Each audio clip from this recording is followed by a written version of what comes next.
देश दुनिया की सारी बड़ी खबरें के सामने मौजूद दोस्तों चलेंगे। सबसे पहले सबसे बड़ी घटना को बताएंगे दोस्तों। ज्यादा होशियारी दिखा रहे थे प्रधानमंत्री नरेंद्र मोदी, मलेशिया निकल गए और इस बीच अमेरिका और भारत के बीच में ट्रेड डील को लेकर जैसे ही ज्वाइंट स्टेटमेंट सामने आया दोस्तों, वैसे ही देश के अंदर एक बड़ा राजनीतिक धमाका हुआ है। इसके बाद से किसानों ने पूरे देश भर के अंदर गाँव-गाँव में मोदी और ट्रंप के पुतले फूकने के ऐलान के साथ ही 12 तारीख को व्यापक हड़ताल का ऐलान किया गया है दोस्तों। इसके बाद आरएसएस की ओर से भी बीजेपी को अनाज छोड़ दिया गया। बताएंगे कैसे संघ वाले बोलने लगे कि बीजेपी से उनका कोई लेना देना नहीं है दोस्तों। इसी के साथ में चलेंगे एक और बड़ी अपडेट दोस्तों, जहां पर अजीत पवार की मौत के मामले को लेकर 10 तारीख को होने वाला है एक बड़ा खुलासा दोस्तों। एक बड़े नेता की ओर से पूरा का पूरा सबूत जुटा लिया गया है। इसी के साथ में एक एक करके चलेंगे आज की सारी बड़ी अपडेट, सारी बड़ी जानकारी तक पहुंचाएंगे। लेकिन उससे पहले अगर आप भी मानते हैं दोस्तों कि ट्रंप और मोदी की डील को लेकर ज्वाइंट स्टेटमेंट से पहले जानबूझकर नरेंद्र मोदी देश छोड़कर चले गए, क्योंकि उनको पता था कि जबरदस्त तरीके का राजनीतिक धमाका होगा और आंदोलन को लेकर कई बड़े ऐलान होंगे और मोदी से सवाल पूछा जाएगा, इसीलिए मलेशिया भाग गए। तो इस वीडियो को लाइक करके लाल बटन दबाकर चैनल को सब्सक्राइब करके बेल आइकन दबाकर कमेंट बॉक्स में अपनी राय जरूर लिखकर बताएगा दोस्तों। ज्यादा से ज्यादा वीडियो को शेयर कीजिएगा। चलते हैं सबसे पहले सबसे बड़ी ब्रेकिंग न्यूज अपडेट की तरफ दोस्तों, जहां पर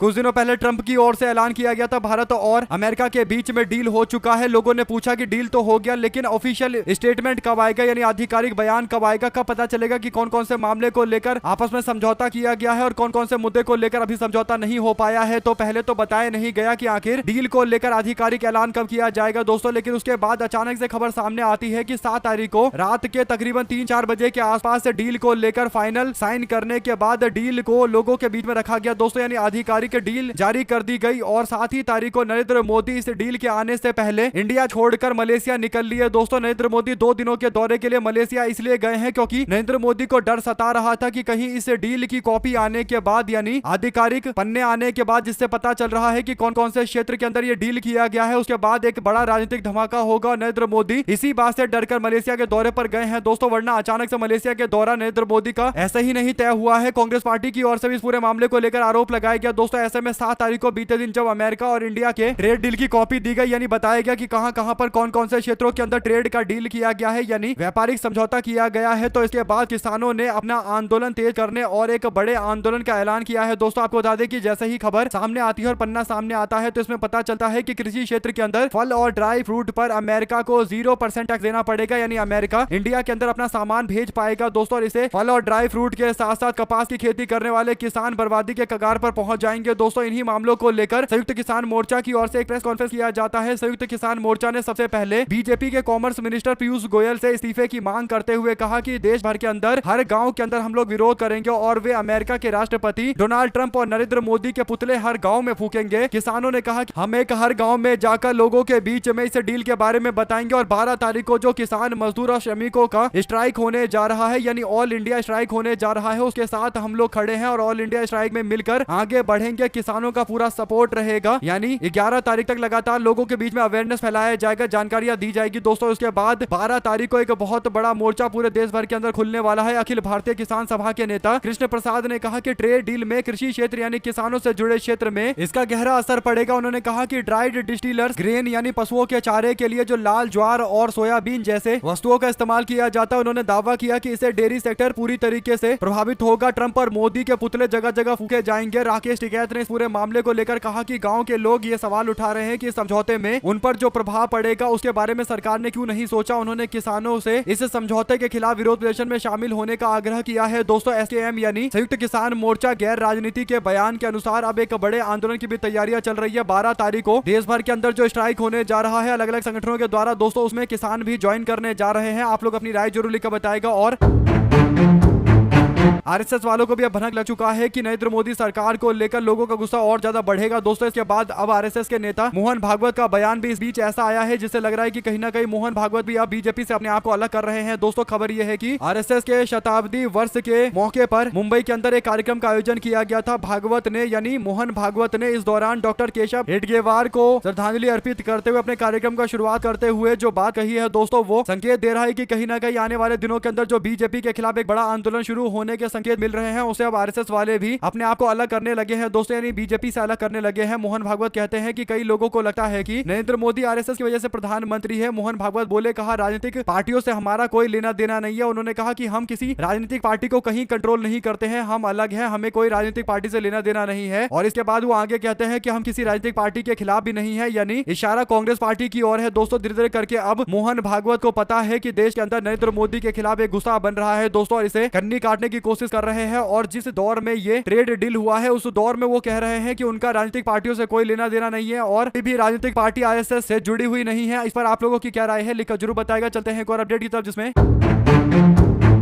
अजित पवार की मौत के बाद से पूरे मामले पर शांति देखने को मिल रही है दोस्तों। कोई भी चर्चा नहीं चल रही। ऐसा लग रहा है कि महाराष्ट्र के अंदर इतनी बड़ी घटना हुई और किसी को कोई फर्क नहीं पड़ता है, क्योंकि इतने बड़े उप मुख्यमंत्री थे दोस्तों। इसके बावजूद इस मामले को शांति में रख दिया गया है, यानी पूरे मामले को ठंडे बस्ते में धकेल दिया गया है। लेकिन धीरे धीरे करके अब इस पूरे मामले को लेकर शरद पवार गुट के नेता मैदान में उतरने लगे हैं दोस्तों। सुनेत्रा पवार को जिस तरीके से आनन फानन में उप मुख्यमंत्री बनाया गया, उसके बाद अब साजिश जैसी बातें चलने लगी है दोस्तों। कई सारे लोगों ने कहा कि अचानक से सुनेत्रा पवार को उप मुख्यमंत्री बना देना कोई ऐसे ही झटके में नहीं हुआ, जरूर इसके पीछे कुछ ना कुछ ऐसा है जिस पर हमको डिटेल में जानकारी लेनी चाहिए और तह तक जाना चाहिए कि आखिर अजित पवार की मौत के पीछे क्या कारण है। आपको बता दें कि एनसीपी शरद पवार गुट के नेता हैं रोहित पवार दोस्तों। उन्होंने कहा है कि हवाई दुर्घटना के मामले को लेकर हर परिस्थिति के बारे में सभी को संदेह है और जब तक वो शक दूर नहीं होगा तब तक लोग इस पूरे मामले को लेकर कहीं ना कहीं सवाल खड़े करते रहेंगे। और यही बड़ा कारण है कि रोहित पवार की ओर से एक बयान देते हुए कहा कि वो 10 तारीख को एक प्रेस कॉन्फ्रेंस करेंगे। उन्होंने कहा कि एनसीपी के दोनों गुटों के आपस में मर्जर को लेकर, विलय को लेकर जो चर्चा पुणे में चल रही थी, इस बीच जिले के अंदर 28 जनवरी को बारामती हवाई अड्डे पर उतरते वक्त प्रयास करते हुए विमान दुर्घटना हो जाती है और इसमें अजित पवार की मौत हो जाती है। तो उन्होंने कहा कि हम इस बारे में डिटेल में जानकारी देंगे। बारामती के अंदर जिला परिषद के चुनाव में अपना वोट डालने के लिए पहुंचे रोहित पवार ने बाद में पत्रकारों से बात करते हुए दोनों पार्टियों के एकजुट होता होने को लेकर भी बयान दिया और कहा कि अजित पवार यही चाहते थे कि दोनों पार्टी एकजुट हो जाए। लेकिन उन्होंने कहा है कि हर किसी के मन में अजित पवार के विमान दुर्घटना में मौत के बारे में कई सारे सवाल और संदेह है, यानी शक है। उन्होंने बताया कि कौन कौन से शक है ये 10 तारीख को वो डिटेल में बताएंगे। और इस पूरे मामले पर दोस्तों उम्मीद की जा सकती है कि वो आने वाले दिनों के अंदर इन्वेस्टिगेशन की मांग को लेकर और आंदोलन तेज करेंगे, क्योंकि एनसीपी के एक कार्यकर्ता को यह जानने का अधिकार है कि आखिर अजित पवार की मौत क्या कोई संयोग या फिर कोई एक बहुत बड़ी साजिश के तहत किया गया कांड था, क्योंकि अचानक से ऐसे बड़े नेता की मौत हो जाना लोग जल्दी पचा नहीं पाते और इसीलिए सवाल खड़े होते हैं दोस्तों। और ऐसे में सुनेत्रा पवार को आनन फानन में उप मुख्यमंत्री बनवा दिए जाने को लेकर भी अब सवाल और ज्यादा नजर आने लगे हैं। अपनी राय जरूर लिखकर बताएगा अगर आप भी मानते हैं कि एनसीपी को पूरी तरीके से एकजुट हो जाना चाहिए न्याय की मांग को लेकर और सीबीआई से इन्वेस्टिगेशन को लेकर भी दबाव बनाना चाहिए। तो अपनी राय जरूर लिखकर बताएगा। साथ साथ दोस्तों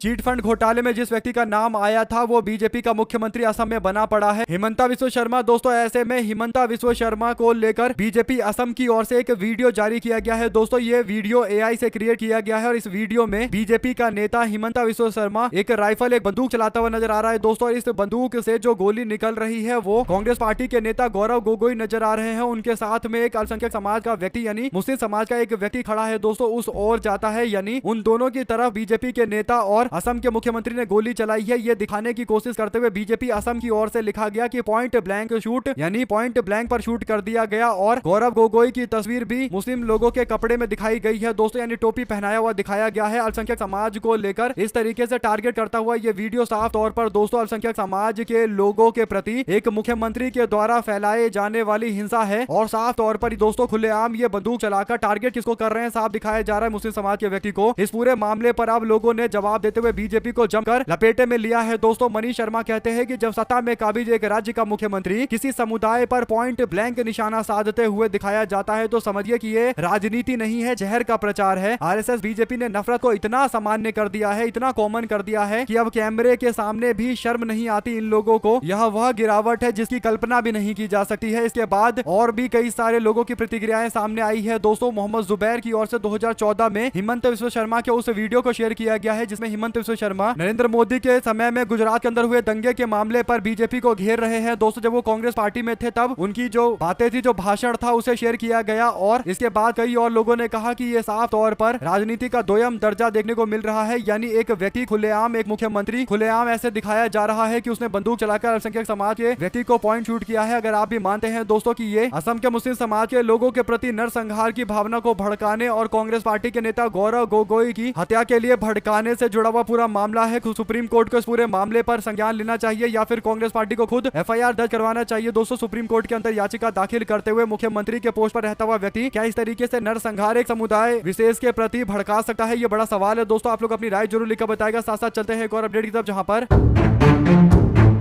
मालेगांव के अंदर कांग्रेस पार्टी ने अपनी जिम्मेदारी निभाई। दोस्तों मालेगांव के चुनाव में हुआ ये कि यहां पर इस्लाम पार्टी ने अपने उम्मीदवार के तौर पर नसरीन बानो को चुनावी मैदान में उतारा। नसरीन बानो के पास 35 पार्षदों का सपोर्ट था, क्योंकि मालेगांव के अंदर टोटल 84 सीटों में से 35 सीटें नसरीन बानो की पार्टी इस्लाम पार्टी को मिला था और बाकी उनको 43 टोटल पार्षदों के सपोर्ट की जरूरत थी, यानी 43 पार्षदों के सपोर्ट की जरूरत थी और उनके पास आंकड़ा था 35 का। तो ऐसे में 8 और पार्षद चाहिए थे। तो एआईएमआईएम के पास 21-22 पार्षद थे, इसके बावजूद एआईएमआईएम ने उनको सपोर्ट नहीं किया। तो फिर कांग्रेस पार्टी और समाजवादी पार्टी ने मिलकर नसरीन बानो को समर्थन करते हुए उनको मेयर बना दिया है। दोस्तों यानी इस्लाम पार्टी से आने वाली नसरीन बानो को मेयर बना दिया गया और इसमें कांग्रेस पार्टी समाजवादी पार्टी ने बड़ी भूमिका निभाई है। इस बात की तारीफ भी की जानी चाहिए। अगर आप भी मानते हैं कि कांग्रेस पार्टी ने अच्छा कदम उठाया और एआईएमआईएम जहां पर एक और वॉकआउट करके चली गई, यानी पूरे चुनाव में वो दिखाई नहीं दिए, तो कांग्रेस पार्टी और समाजवादी पार्टी ने क्योंकि शिंदे का उम्मीदवार ना जीत जाए इसके लिए नसरीन बानो को सपोर्ट किया है। एक एग्जाम्पल कांग्रेस पार्टी ने सेट किया है। इस पर आप लोगों की क्या राय है दोस्तों, लिखेगा जरूर। साथ साथ चुनाव आयोग की जल्दबाजी लोकतंत्र के लिए खतरा है, एसआईआर पर विपक्ष की चेतावनी को किया नजरअंदाज। प्रमोद तिवारी ने यह बयान दिया है। प्रमोद तिवारी ने कहा कि बीजेपी के इशारे पर इलेक्शन कमीशन ऑफ इंडिया ने जल्दबाजी में एसआईआर की प्रक्रिया को लागू करने की कोशिश की है, जिसका खामियाजा देश की जनता को भुगतना पड़ रहा है। कांग्रेस के वरिष्ठ नेता तिवारी निर्वाचन आयोग पर गंभीर आरोप लगाते हुए कहते हैं कि यह सारा काम जल्दबाजी में किया गया है। काश निर्वाचन आयोग, चुनाव आयोग ने अहंकार छोड़कर विपक्ष की बातों पर ध्यान दिया होता और जमीनी हकीकत और सच्चाई पर ध्यान दिया होता, तो बार बार जल्दबाजी में इन लोगों को फैसले बदलने की नौबत नहीं आती। प्रमोद तिवारी ने कहा कि एसआईआर प्रक्रिया को जल्दबाजी में लागू किया गया और लगभग 2 करोड़ 90 लाख यानी करीब 3 करोड़ के आसपास चिन्हित मतदाताओं की संख्या कम की गई। उत्तर प्रदेश को लेकर वो लगातार एसआईआर की प्रक्रिया पर सवाल खड़ा कर रहे थे दोस्तों। और आप क्या कहना चाहते हैं उत्तर प्रदेश के अंदर एसआईआर की प्रक्रिया पर? अपनी राय जरूर लिखकर बताएगा। साथ साथ चलते हैं एक और अपडेट की तरफ दोस्तों, जहां पर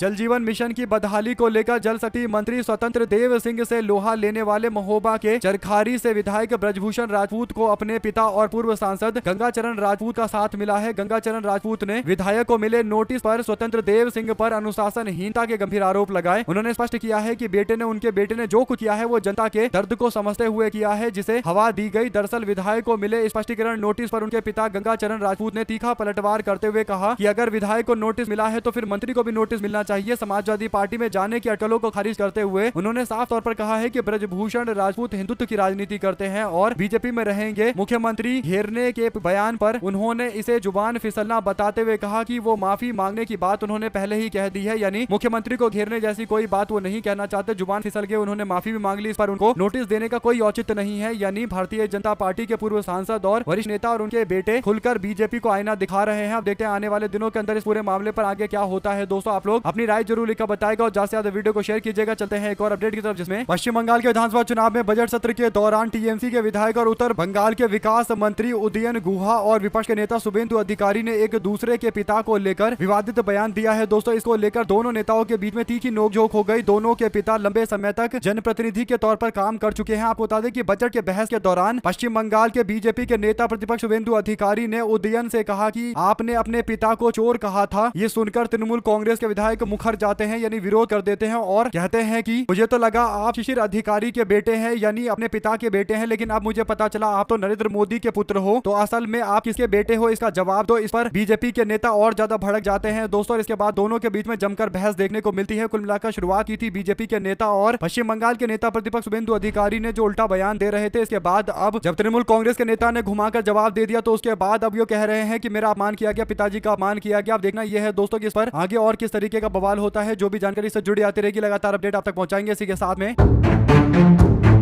केरला के कोझिकोड के अंदर 9 साल की बच्ची के साथ में दुष्कर्म किए जाने के मामले को लेकर आरएसएस के कार्यकर्ता यानी एक संघी को गिरफ्तार किया गया है। दोस्तों मुरियन नाम का यह संघी है जिस पर आरोप लगा है कि उसने दुष्कर्म किया है और पीड़िता के परिवार की ओर से बीजेपी के नेता और आरएसएस के वर्कर मुरियन के ऊपर यह आरोप लगाए गए। उसके बाद अब गिरफ्तारी हो गई है। उम्मीद है कि इस पूरे मामले पर जल्द से जल्द बड़ी सजा दी जाएगी। दोस्तों कुल मिलाकर केरला के अंदर इस तरीके के बड़े कांड में बीजेपी के नेताओं का नाम, आरएसएस के नेताओं का नाम लगातार सामने आता रहता है और कहीं ना कहीं कई सारी गिरफ्तारी के बावजूद बीजेपी के लोग आरएसएस आरएसएस के लोग अपने संगठन को पवित्र बताने की कोशिश करते हैं। अगर आप भी मानते हैं कि इस तरीके की खबर आने के बाद अब बीजेपी के लोगों को, आरएसएस के लोगों को सफाइयां देनी चाहिए, तो अपनी राय जरूर लिखकर बताएगा दोस्तों कि आखिर ऐसे बड़े कांड के अंदर बीजेपी के नेता, आरएसएस के नेता बड़ी तादाद में क्यों पकड़े जाते हैं। साथ साथ चलते हैं एक और अपडेट की तरफ, जहां पर अलीगढ़ के अंदर भारतीय जनता पार्टी के एक सांसद दोस्तों सतीश गौतम, उन्होंने विवादित बयान दिया। हुआ ये कि सिंचाई विभाग के एक अधिकारी के साथ चल रही चर्चा के दौरान विवादित बयान देते हुए बीजेपी के सांसद कहते हैं कि एक मुल्ला नहीं बोलेगा। मामला कोल रजवाहा नहर को लेकर था, जहां पर नहर खाली कराने के लिए बीजेपी के सांसद पहुंचे थे और मुस्लिम समाज के लोगों के प्रति हिंसात्मक बयान देते हुए कहते हैं कि एक मुल्ला नहीं बोलेगा, यानी मुस्लिम समाज के लोगों पर विवादित टिप्पणी करते हुए धमकी देने की कोशिश कर रहे हैं। दोस्तों इस समय उत्तर प्रदेश में बीजेपी सरकार के जल शक्ति मंत्री मौजूद थे, यानी स्वतंत्र देव सिंह मौजूद थे। इसके बावजूद कुछ नहीं हो पाया। आप लोग इस पूरे मामले में अपनी राय जरूर लिखकर बताएगा दोस्तों। ज्यादा से ज्यादा वीडियो को शेयर कीजिएगा। चलते हैं एक और बड़ी अपडेट की तरफ, जिसमें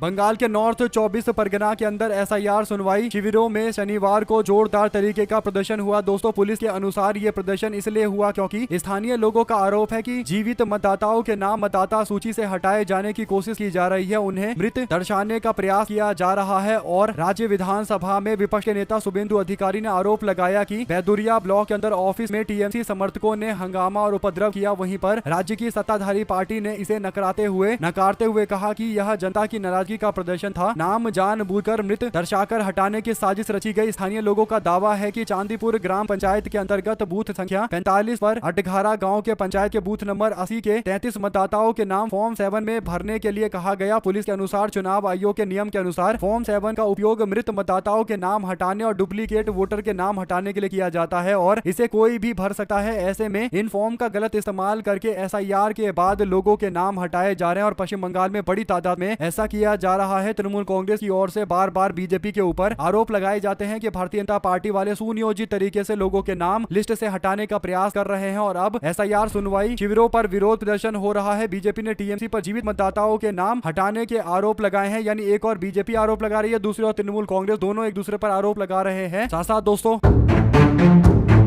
कांग्रेस पार्टी के महासचिव सचिन पायलट ने कांग्रेस लीगल सेल के सदस्यों को संबोधित किया है और इस दौरान उन्होंने वकील जितने भी हैं कांग्रेस पार्टी के, उन सबसे पार्टी के साथ में और पार्टी के समर्थकों के साथ में मजबूती से खड़े रहने की अपील की है। उनका कहना है कि पार्टी के एक एक कार्यकर्ता जो संघर्ष कर रहे हैं उनके साथ कांग्रेस पार्टी लीगल सेल मजबूत से खड़े रहे, क्योंकि कई सारे कांग्रेस के बड़े नेता जो एक्टिविज्म करते हैं दोस्तों उनको जेल भेज दिया जाता है और इसके बाद जिम्मेदारी कांग्रेस पार्टी के जो लीगल सेल के लोग हैं, यानी जो वकील हैं, उनकी बनती है कि वो कांग्रेस के एक एक कार्यकर्ता के साथ कोर्ट के परिसर से लेकर हर जगह पर खड़ा रहे और ये सुनिश्चित करे कि कांग्रेस पार्टी के विचारधारा के प्रति लड़ाई लड़ने वाले लोगों को पूरी तरीके से कानून का समर्थन मिलता रहे। वैसे भी कांग्रेस पार्टी को वकीलों की पार्टी बोला जाता है, क्योंकि जवाहरलाल नेहरू हो या सरदार पटेल हो या महात्मा गांधी हो, सबके सब वकील थे, एडवोकेट थे और इसीलिए एडवोकेट की पार्टी है कांग्रेस पार्टी। तो लीगल सेल को संबोधित करते हुए कई सारी बातें उन्होंने कही है। आप लोग इस पर अपनी राय जरूर लिखकर बताएगा दोस्तों। चलते हैं एक और अपडेट की तरफ, जहां पर मुंबई के अंदर आरएसएस के 100 साल पूरे होने पर कार्यक्रम का आयोजन किया जा रहा था। दोस्तों राष्ट्रीय स्वयंसेवक संघ के प्रमुख मोहन भागवत शनिवार को भारत का विभाजन इसलिए हुआ क्योंकि हिंदू भाव को भुला दिया गया था, ऐसा दावा करते हैं। और जब वो बयान दे रहे थे, भाषण दे रहे थे, तो उस वक्त उनके सामने अभिनेता सलमान खान भी कार्यक्रम में शामिल थे। दोस्तों सलमान खान बैठे हुए नजर आ रहे हैं। अमूमन आरएसएस के कार्यक्रम में सलमान खान पहले कभी दिखाई नहीं देते थे, लेकिन इस बार दिखाई दिए हैं, तो इसे लेकर चर्चा चल रही है। हालांकि दोस्तों सलमान खान की कई सारी फिल्में हैं जो आजकल चल नहीं रही और जिस तरीके से सलमान खान का विरोध करने के लिए हिंदुत्ववादी संगठन के लोग बवाल मचाते हैं, उसके बाद अब कहीं ना कहीं सलमान खान पावर सर्कल में दिखाई देना चाहते हैं। शायद यही बड़ा कारण है कि उनको ऐसे कार्यक्रम में जबरदस्ती आना पड़ा होगा। दोस्तों अगर आप भी मानते हैं कि मुंबई और महाराष्ट्र के अंदर बीजेपी की सरकार और कोई भी एक्टर एक्ट्रेस ये नहीं चाहते कि वो एक ऐसा बयान दे जिसे उनके खिलाफ सरकार के लोग खड़े हो जाए, और इसीलिए दोस्तों लोग बचकर चलना चाहते हैं, लेकिन सलमान खान आरएसएस के कार्यक्रम में नजर आ रहे, तो इसका सीधा मतलब यह है कि उनके ऊपर जोरदार तरीके का दबाव होगा दोस्तों, क्योंकि सलमान खान किस मानसिकता के और किस विचारधारा के व्यक्ति हैं सबको पता है कि वो भारत के अंदर एक सेकुलर देश देखना चाहते हैं, भारत के अल्पसंख्यक समाज के लोगों की आवाज उठाते रहे हैं। लेकिन अब आरएसएस के कार्यक्रम में नजर आने के बाद आप लोगों की क्या प्रतिक्रिया है, आप लोग क्या रिस्पॉन्स करना चाहते हैं दोस्तों लिखकर जरूर बताएगा। चलते हैं एक और अपडेट की तरफ, जहां पर